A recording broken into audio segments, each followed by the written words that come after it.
ప్రతి జీవి కర్మఫల ప్రదాయకుడు, విధాతుని అనుగ్రహిత విధి ఆడింప రాజు, విధికి అధిపతి శనిరాజు, కఠినాతి కఠినమైన సులభంగా దొరకు ఇనుముకి అధిపతి, నిధికి అధిపతి మహాలక్ష్మి, రాజాది రాజా రాజమార్థాండ రాజగంభీర రాజగుణ తిలక మాందాత చక్రవర్తికి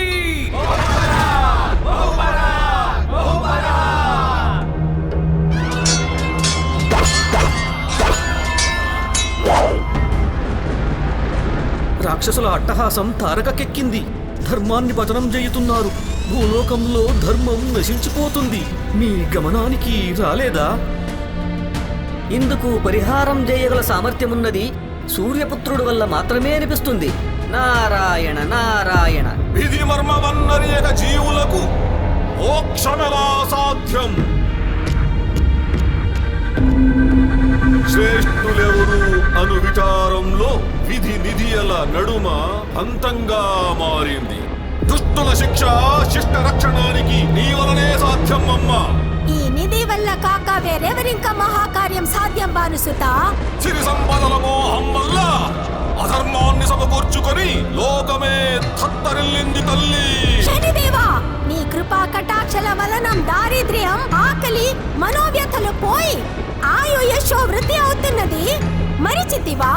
అనాచారాలు అవ్యక్తంగా దానం దొరకలేక చేశావు. ధర్మాలను బోధించగల ప్రభులడైతివా ఛాయాసుత? పట్టుదలతో ఈ సృష్టిని సముష్టిలో సమకూర్చగలను నేను. మాత, ఈ కాలభైరవిని శిష్యుడు దీనితో పంథమా? భూలోకాలను నా అధీనంలో ఉంచుకొని ధర్మ సంరక్షింప జీవమొకటి భూలోకంలో విరజిల్లుతుంది.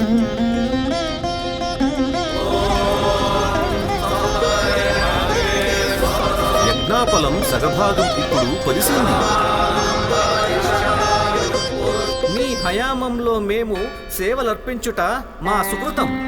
అంటే మీ మాటల అర్థం భూమండలంలో సకల సామ్రాజ్యాలన్నీ గెలిచి దశ దిక్కులకు చూపి తరువాత పట్టాభిషేకం అయితే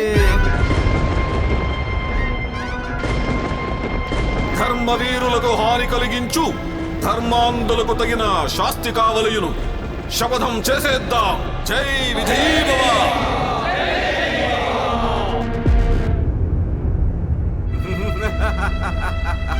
ఆ స్వర్గలోకవాసులు ధర్మాన్ని రక్షించుకోలేని దుర్మార్గులు.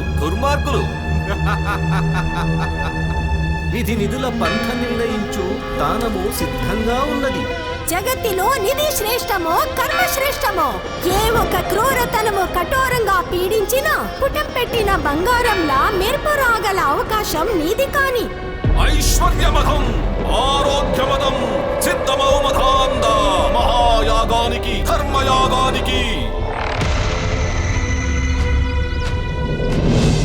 రుద్ర బ్రహ్మాదులారా, దేవేంద్రాది అష్టదిక్పాలకులారా, ఈ బ్రహ్మాండమే చూడనటువంటి విధి లీలా వినోదాన్ని చూడండి. సత్యానికి విరోధంగా నడిచే నీ గుణము నీకు రక్షించుగాని, నీ ఎట్టే గాని పదా ప్రాణేశ్వరి. వెళ్ళి వచ్చేదమ్మా స్వామి.